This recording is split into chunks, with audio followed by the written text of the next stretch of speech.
Assalamualaikum warahmatullahi wabarakatuh. Apa kabar Mams dan juga teman-teman semuanya? Semoga semuanya baik-baik saja ya. Dan alhamdulillah kabar Mami juga baik-baik saja dan sehat. Terima kasih buat yang udah klik video ini. Apabila suka dengan video Mami, jangan lupa untuk tekan tombol like-nya. Dan bagi yang belum subscribe, yuk silahkan tekan tombol subscribe-nya. Jangan lupa nyalakan juga bel notifikasinya agar kalian tidak ketinggalan video-video terbaru dari Mami Channel. Pada kesempatan video kali ini, Mami kembali lagi untuk menjawab pertanyaan dari teman-teman. Dan kali ini Mami akan jawab pertanyaan melalui komentar yang ada di YouTube ya Mam. Mami mendapat pertanyaan dari Bunda Bella yang memiliki persoalan keuangan karena gaji yang diterimanya tidak cukup untuk membayar hutang dan juga untuk kebutuhan sehari-hari ya Mam. Sebelum kita ke pembahasan, di sini Mami kasih judul cara cepat agar terbebas dari hutang. Kalau kita ngomongin soal hutang, sebenarnya bukanlah hal yang buruk dilakukan ya Mam, karena kita harus melihat terlebih dahulu dari sifat dan juga kebutuhannya ya Mam. Dan hutang itu sendiri merupakan suatu hal yang pasti hampir pernah dilakukan oleh semua orang, entah karena benar-benar tidak memiliki uang sama sekali, atau berhutang untuk modal usaha, atau bahkan berhutang untuk memenuhi gaya hidup ya Mam. Nah, yang membedakan adalah baik dan buruknya hutang tersebut ya Mam.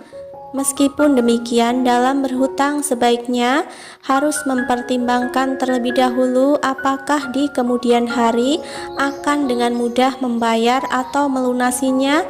Nah, atau malah sebaliknya, justru merasa terbebani dan sulit untuk membayar hutang tersebut. Nah, sebelum kita memutuskan untuk mengambil hutang, kita harus pertimbangkan dari besar penghasilan yang diterima per bulannya. Nah, di sini Mami tuliskan beberapa tipsnya ya, agar cepat dalam melunasi hutang.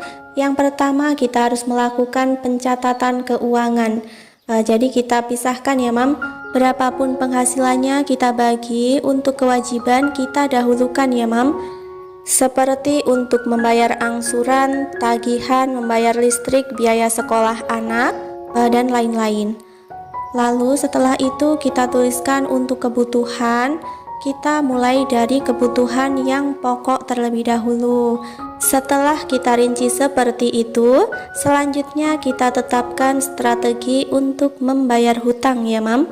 Jadi bisa dipilih ingin melunasi hutang yang jumlahnya kecil atau ingin melunasi hutang yang bunganya besar terlebih dahulu. Tentunya harus dipertimbangkan dari skala kemampuan dari masing-masing ya Mam. Apabila sudah mengatur strategi, selanjutnya yang harus dilakukan adalah menekan pengeluaran ya Mam. Caranya bisa di-skip untuk kebutuhan yang bukan kebutuhan pokok, atau bisa dikurangi untuk intensitas kebutuhan lainnya ya Mam. Sebagai contoh, di sini Mami buatkan rincian keuangan untuk Bunda Bella dengan gaji mingguan sebesar 300.000. Mami kali 4 untuk gaji per bulannya ada 1.200.000 ya Mam. Dan untuk kewajibannya, di sini ada arisan per bulannya sebesar 400.000. Lalu ada hutang sebesar 7 juta. Dan untuk angsuran per bulannya sebesar 300.000 ya Mam. Jadi setelah Mami total untuk kewajibannya ada 700.000 per bulan ya Mam. Selanjutnya di sini Mami tuliskan untuk sisa gajinya 1.200.000 dikurangi 700.000 dan sisa gajinya tinggal 500.000 saja ya Mam. Lalu bagaimana solusinya untuk memenuhi kebutuhan, cukup atau tidak ya? Tentu tidak cukup ya Mam, 500.000 untuk 1 bulan, belum untuk membeli beras, untuk gas, untuk listrik, dan juga untuk biaya makan. Nah, di sini Mami akan buatkan rincian dari biaya atau dari sisa gaji tadi Mami buat rinciannya itu per minggu ya, Mam. Nah, di sini untuk beras, per minggunya Mami anggarkan sebesar 50.000.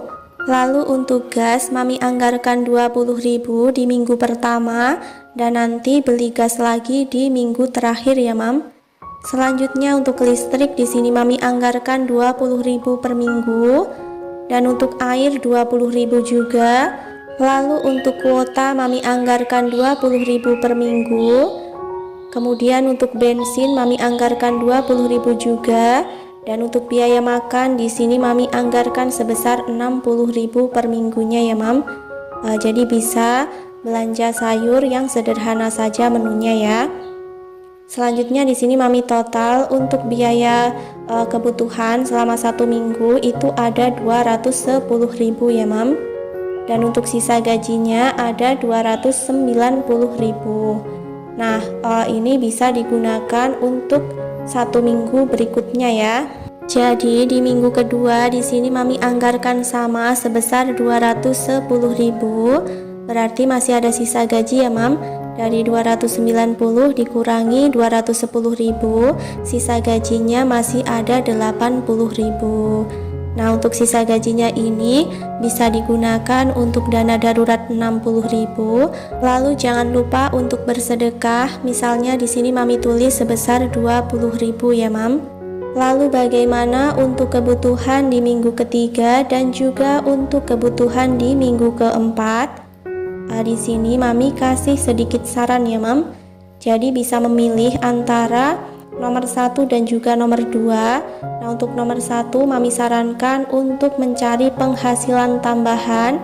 Mungkin bisa dengan berjualan atau bisa cari pekerjaan sampingan gitu ya, Mam.